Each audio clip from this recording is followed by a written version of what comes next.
What's going on, everyone? How's everyone's Monday going? Mine is terrific, and not because of the Haliburton news.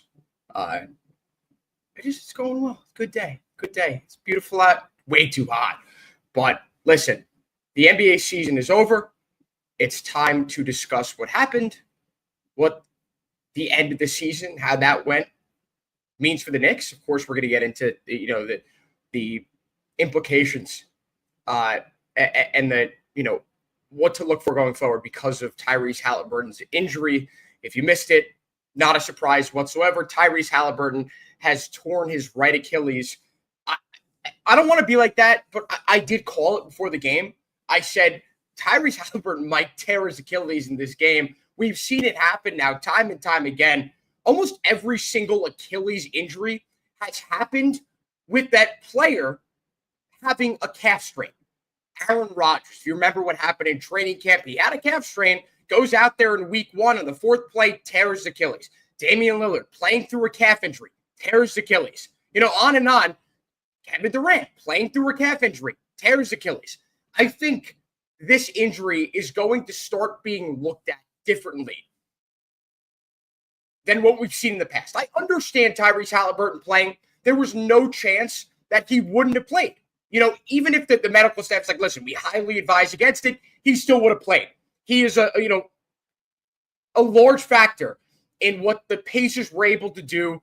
I think he was the second most important player. Other people think he was the most important player. Listen, we can agree to disagree there, but either way, he was. You could thank him if you're a Pacers fan, if you're the Pacers organization, for how well that run went. And the Pacers making it within one game of winning their first NBA championship.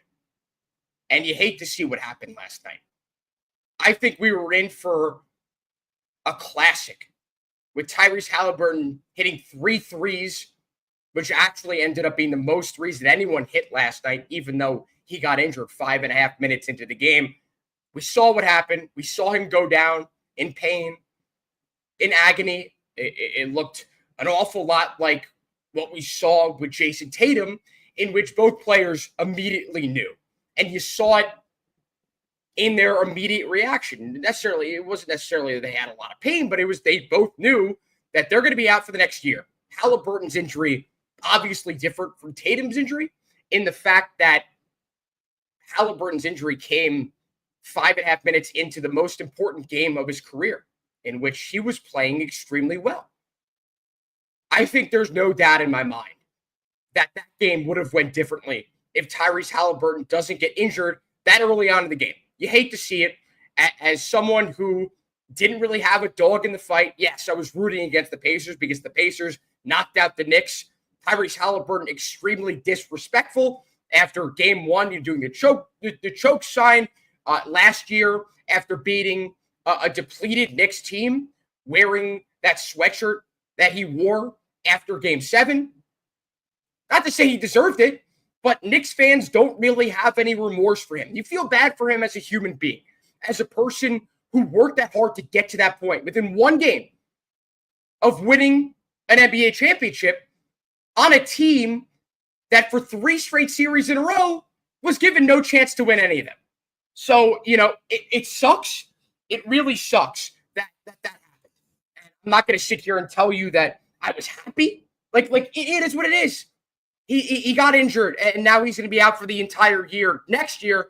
And it leads me to what I want to talk about today, which is what this means for the Knicks organization now that Tyrese Haliburton's hurt, now that Damian Lillard is hurt, and not now, it was a month and a half ago, but with Jason Tatum, all 3 guys with torn Achilles, they'll all be out for the entire season next season.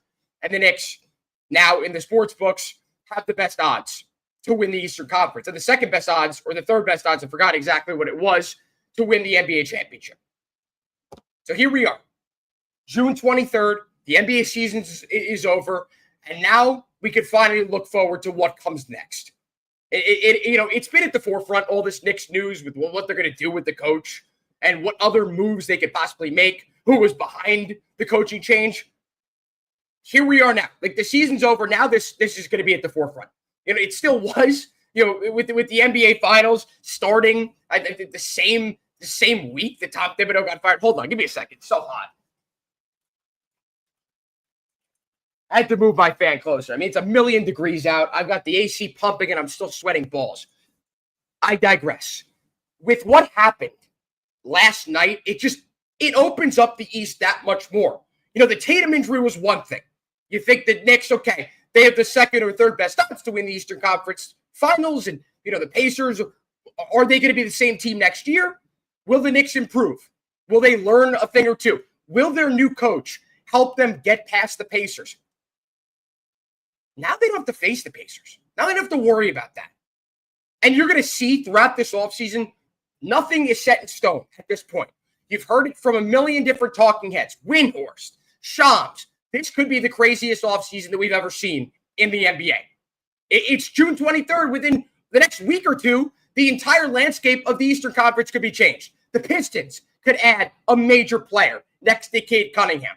I know that the Celtics could change their entire roster, which will happen. That's as much of a given as anything else in the Eastern Conference. The Celtics are not going to be anywhere close to what they've been these last 2 seasons. After they traded for Jrue Holiday, after they traded for Kristaps Porzingis, it's not going to be the same team whatsoever. So we listen. We know nothing. We know nothing. What we do know is that everything is opened up. You thought after the Knicks lost in Game 6, maybe they won't get back to this point. Maybe they won't compete for a championship again. It's never out of the question. Yet you've heard it 1,000,000 times. Coaches and players. One thing that comes to mind is Dan Campbell 2 years ago after the Lions lost to the 49ers in pathetic fashion, where he said, listen, we don't know if we're going to get back to this point. That's a team that was one of the most talented teams in the NFL. And guess what? The next year they didn't. They won 15 games. They didn't get back to that point. I know it's a different sport, but this is how it works in every sport. Unless you have the type of talent that the Thunder have, unless you have the type of talent that the Florida Panthers have. There aren't many teams in all 4 major sports that could say, for sure, we will get back to that point within the next few years, if not next year. I just mentioned 2 of them. I don't know many outside of those 2 that will. The NFL is different. They're the best teams in the league, but it's one and done. You lose, you lose. That's not how it works in the NFL, in the NBA and the NHL. Baseball is a different story. Either way, here we are, where the Knicks have this inherent pressure. We know the pressure's on for them to hire the right coach, but now there's pressure on the front office not only to get the coach right, but to figure out whatever the hell they're going to do with this roster. There's decisions to be made. They have the mid-level exception that they can hire. They can sign a guy for $5 million a year. Will a solid player take a little bit of a pay cut? Gary Trent Jr. We could go through the entire list. I'm going to put out a video later on this week of my ideal Knicks offseason. I'm going to get right into that. Who I want the Knicks to go out and acquire, the coach, yada, yada, yada. And based off what happened when the Knicks fired Tom Thibodeau, I record that day my Knicks season in review and what they should do going forward. Of course, Tom Thibodeau fired an hour and a half later. I can't put that out. Knowing me and my luck, I'm going to record an hour video on what I want the Knicks to do this offseason. They're going to hire a coach. Let's hope that doesn't happen. Let's hope history doesn't repeat itself. I do hope the Knicks hire a head coach within the next week or two. Do I think that that's a likely possibility? I don't know. I really don't know. I couldn't tell you either way. Based on their coaching search last time, it took them months to hire a head coach. I think this is a different story with the draft coming up this week. Do I think the Knicks are going to have a coach hired by that point? No, I really don't. I wanted it to happen, but are signs pointing to that? No. Have the Knicks narrowed down their coaching search to a few people that we know? No. And you could say that the Knicks, that they run a tight ship. There aren't many leaks. There are obviously reports, and whether or not you want to put any stock into those reports is up to you. Some of them come true, some of them don't. This is a different story, though, because there will be reports. There will be leaks. just like there were for the Knicks trying to go out and hire other coaches from other teams. Stuff will get out. Stuff will get out. Maybe not who the Knicks are going to hire before they're going to hire them, but stuff will get out. I don't know what to tell you, though. I don't know who I want the Knicks to get. I don't think Johnny Bryant is an option. I think he would have been an amazing option. I'm not of the belief that hiring a former head coach will pay the dividends that James Dolan and the Knicks want it to pay. You look at a lot of recently successful coaches around the NBA. Were there lateral moves? Was a coach fired and then hired and there was success? A few times. Last 2 years? Nope. You look at both those guys. Joe Mazzulla, a guy that was practically an unknown. Danny Ainge really liked him, brought him onto the staff. Danny Ainge leaves. Brad Stevens likes the guy. And then he's the one who's hired when Ime Udoka, whatever happened there, the sex scandal over, where he cheated on Nia Long. And Joe Mazzulla's hired. And at first you're thinking, who is this clown who's saying all these dumb things in post-game pressers? Is he not taking this seriously? Does he think everything is a joke? Well, newsflash, he won an NBA championship in his first full season as head coach after being an assistant coach. Mark Dagnall, guess what? He just won an NBA championship. Was an assistant. Was never head coach in the league. Became a head coach, won a championship. I get that this is a different story than Dagnall. With Mazzulla, I don't think it is. I really don't think it is. That was a team that had a lot of expectations. The last year before that, almost coming back, being the first team in NBA history to come back from a 3-0 deficit. They went 3 straight, forced a game 7. They lose their coach. Obviously, under different circumstances, they were left with no choice but to fire him. If it was up to them, they would have hoped that Ime Udoka would have kept his you-know-what in his pants, but he didn't. And they suspended him for a year, and then, all right, we're going to move on from you. They didn't have a choice. The Knicks had a choice with Tom Thibodeau. James Dolan, if you believe Leon Rose did it, then good for you. I've talked about it a multitude of times. Then I just don't believe it was Leon Rose's call. But again, whatever helps you sleep at night. This is a different story. It is, because the Knicks chose to fire Tom Thibodeau. They thought that he is not the right coach. He was not the right coach to help lead the Knicks to their first championship in 50 plus years. And it reminds me of what happened with the Yankees and Joe Girardi. I think the front office and ownership is looking for a head coach that listens to the front office, that listens to the owner. How has that worked out for the Yankees? Not so well. A lot of people are floating Mark Jackson. He's not getting hired, but you think the Knicks want that type of coach? You think the Knicks want a guy who's outspoken, who's going to say stuff about the organization to the beat? No, they don't. If you know anything about the Knicks, you know that they're extremely they're extremely well trained in terms of PR. That every time a player speaks to the media, the Knicks have a PR person standing right next to them. That there's only one spokesman for the team, and that's the head coach after each game. There's a lot of pressure on that head coach. Maybe that's another reason why the Knicks want someone who's already coached at the highest level, being a head coach in the league. Someone who's well seasoned, well trained when it comes to PR. I still do not believe in the idea that this Knicks team needs an established former head coach in order to get over the hump. I really believe that assistant coaches in this league will be able to come into the role, and maybe the one biggest question behind hiring a guy without head coaching experience there's a lot of pressure behind whoever is going to take this job, with the Knicks coming within 2 games of making their first finals in 26 years. Firing their head coach, who is one of the best coaches in franchise history, who brought a level of success and continuity not seen since the 1990s.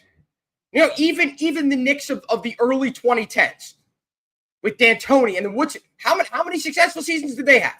Were they the head coach throughout that entire run, which wasn't even a run, where they didn't make the conference finals?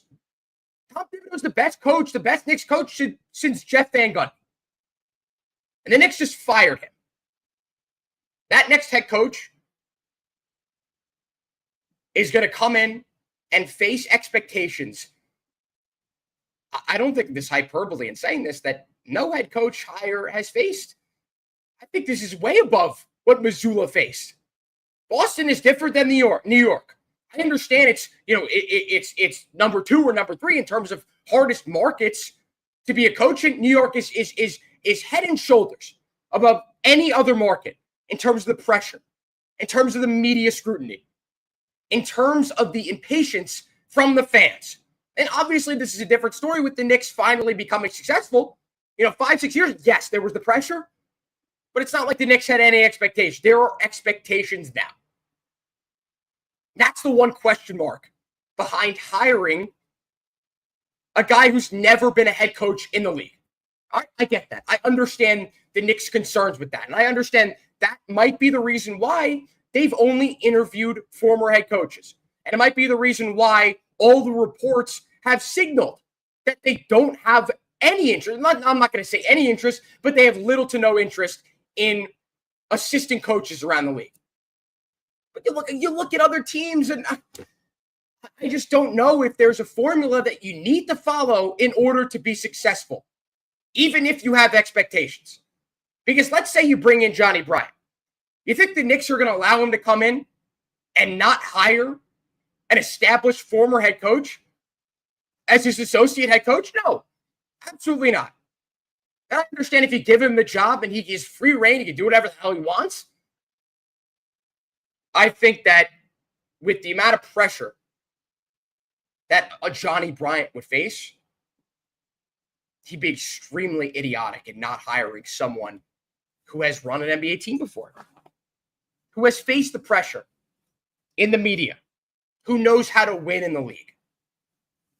And there are a lot of former head coaches out there that want a job.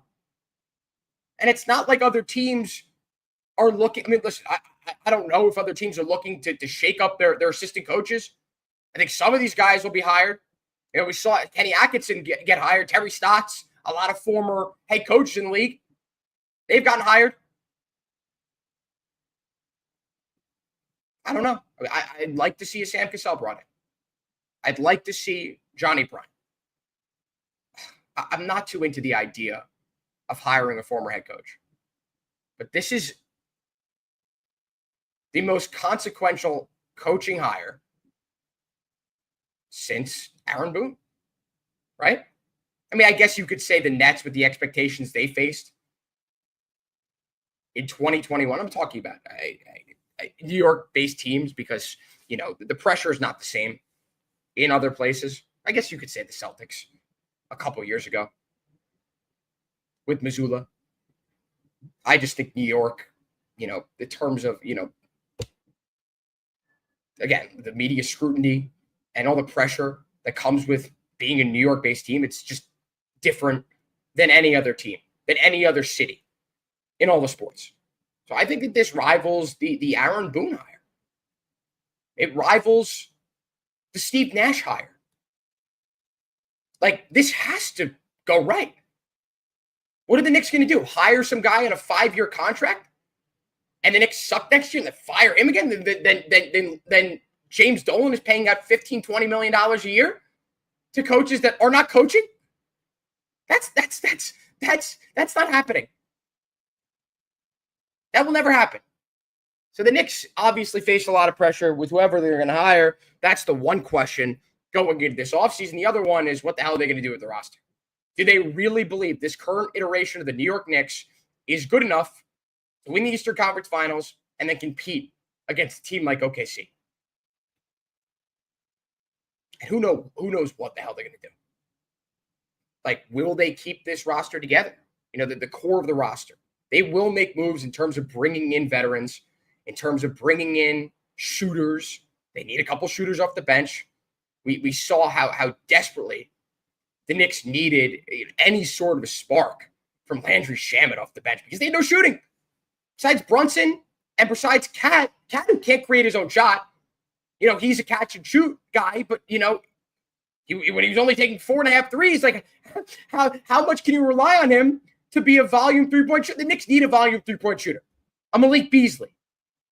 You know, I had an argument with a couple of friends. I think Malik Beasley is going to get $15-20 million a year. I think that type of player is very sought after in this era of the NBA. And I understand the new CBA kind of makes it more difficult to give a role player that much money. But I'd argue the importance, and maybe I could backtrack on that because of what the Thunder just did with their lack of shooting surrounding SGA. I just think that that's a different story with how good defensively they are. And I don't think that part of it can be replicated. So maybe what I said, I do believe. But yeah, I mean, I think that there's a lot of value behind a guy like that, behind a Malik Beasley. And the Knicks, they're going to have to look hard to find some three-point shooters. When you trade 5 first-round picks for Mikal Bridges, you expect him to shoot at least 40% from three. You expect him to not shoot the ball like he's never shot a basketball in his life. You expect him to be able to hit threes from anywhere else besides the corner. That has not happened. The Knicks have not gotten that level of production from behind the arc from Mikal Bridges. That's a guy that you traded a lot of capital, draft capital for. And it begs the question of, is he the right player to help the Knicks accomplish the impossible? At least it feels impossible. I guess you could say improbable. The Knicks having the second best odds to win the championship. I think that the Knicks figuring out whether or not this roster works and the potential moves they make with that are more important than the coaching hire. Because you hire the coach, and you've got to build that roster around that coach. I think one of the reasons in the Knicks wanting to fire Tom Thibodeau is these players didn't love playing for him. They believed that their offensive talents, the collective offensive talent of the team was not being maximized under Tom Thibodeau. And it's something that I questioned from the start. You're really trading for Karl Anthony Towns to have a 5-out offense when the head coach is unwilling to play that style of offense? It didn't make sense at the time. And it clearly didn't make sense to the team after they decided to move on from Tom Thibodeau. The Knicks need to make moves. They need to take a look in the mirror and realize, if this is what they believe, that this roster is flawed, and they need to go out, scan the buyout market, scan these veterans who want to take veterans minimums. The Knicks have the second best chance to win the title. You will get a couple of guys who are veterans, who are ring chasers, that will sign with the Knicks. Maybe the Knicks get a Chris Paul. A guy like that at the tail end of his career, you think he cares about money? You think Al Horford cares about money? The Knicks will get one or two of those guys. At least they should. But the Knicks have to get this right with the coaching hire. They do, in order to get those types of players. Because if the Knicks hire, let's say, Mike Brown, and the NBA looks at that as an idiotic hire, why the hell do you think any one of these veterans will come to the Knicks? Seriously, unless they have no other options. I do think that it helps that the Knicks are the second best odds, but if these veterans who know more about the league than some front office executives don't believe in him, then why do you think that they will come to the team? So the Knicks need to get this coaching hire right. They need to get these roster moves right if they do decide to make them. Because if this is a flawed roster, it doesn't matter what coach you bring in. They will not have success with it. If you don't believe that Mikal Bridges alongside the 4 other starters in the lineup could work, then you have to go out and trade Mikal Bridges. And I don't think they will. This is a very similar situation to OG Anunoby. The Knicks gave up 2 of the homegrown young talents in Emmanuel Quickley and RJ Barrett. They were left with no choice but to drop a bag on OG Anunoby because they couldn't risk losing him because of what they gave up. And it's very similar to what we're going to see with Mikal Bridges, who's up for an extension this offseason. Will he take a pay cut? Who knows? I think his value is a lot lower than what it was last year, both in the trade market and whatever type of money he'll be able to get in free agency if he elects to become a free agent, to turn down an extension from the Knicks.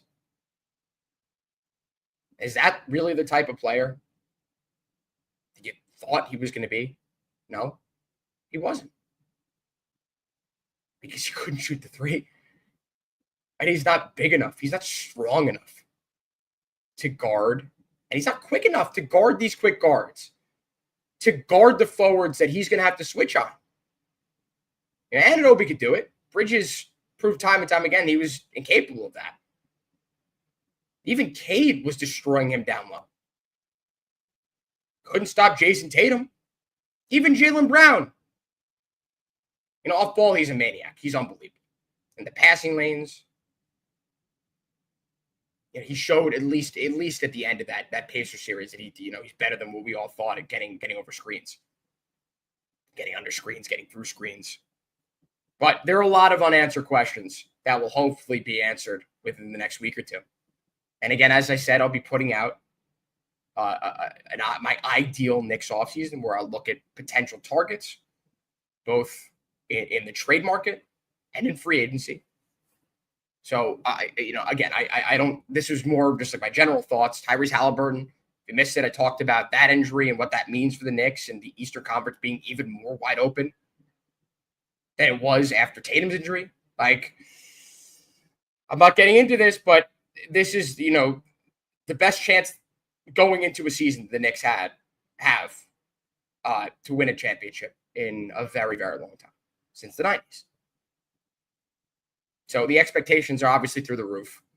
It's important that the Knicks hire a head coach that can deal with that won't become overwhelmed with the stakes of this upcoming season, especially with the CBA and how that works. Windows are small. You need to get it right, and you need to get it right early on within that window. That's why the Knicks fired Tom Thibodeau.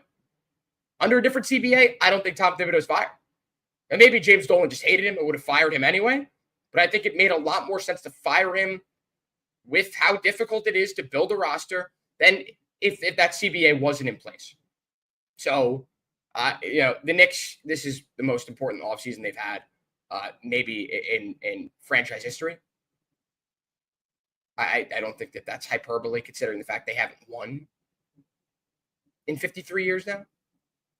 So, again, we'll be talking about it. There's going to be a lot of stuff. The NBA really isn't over, in terms of all the stuff that's going on until like mid-July, late July. There's a lot of stuff going on. There's a lot of stuff like the Summer League. You look at it, obviously the draft this week, free agency the next week, Summer League the week after. There's still a lot to talk about. We're going to get into all of it. Again, I'm going to be putting out a video later on this week, maybe tomorrow, maybe Wednesday. You got to stay tuned for that. Check my Twitter of my ideal Knicks offseason. But, enough Knicks talk. I want to get into this, though. I mean, I'm going to pat myself on the back here. I was high on OKC the entire year. I think it was a lot closer in those finals, a lot closer in that Nuggets series than I thought it would have been. Going 68-14, ending up with 84 wins. It's one of the best seasons in NBA history. It's unfortunate that it feels so insignificant and there isn't one moment that sticks out during this championship run. And it's kind of underwhelming, the championship, and then winning it. That's like maybe the ESPN effect and how bad their presentation was. Either way, I digress. I was high on the Thunder since they went out and they acquired Alex Caruso, when they gave up Josh Giddey to the Bulls, when they signed Isaiah Hartenstein, stolen from the Knicks. They're one team at the top of the Western Conference that added this past offseason. They're the one team that's got really young talent, their entire team, that will improve from year to year. This is probably the worst Thunder team that we will see over the next 3 years. And after that, they're going to have to pay a bunch of guys. Will they be able to replenish their roster with all these draft picks that Presti has gone out and acquired? They're the best set up team in all 4 major sports. Easily, not even close. So, yeah, I mean, I'm going to pat myself on the back. That was a great prediction. There was no doubt in my mind that the Thunder would at least make the Western Conference Finals. I think it was a high likelihood they would have made the finals. And I thought that there was a good chance they'd win it. I only didn't place the future because I don't like throwing money away for 8 months. Does that make any sense? Some people do it. Not me. I'm not trying to open up my DraftKings. Seeing $100 that I don't have for the next 8 months is sitting there.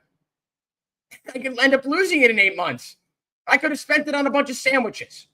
I could have spent it on another bet. I could have spent it on more golf bets that I'm inevitably going to lose every freaking time. I can't win a golf bet to save my life. That's another story for another day. All right, that'll do it. I have work right now.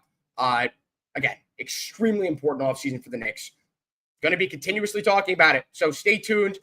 Giant stuff with Sean Morash, One Giant Step. My podcast, always have that shameless plug in there. Stay tuned for that. That will be released later on this week. More Yankees talk coming your way. Knicks season obviously was over 3 weeks ago. The NBA season's over. That doesn't mean the content is over for me. So stay tuned for all of it. I will talk to you all very soon. Peace.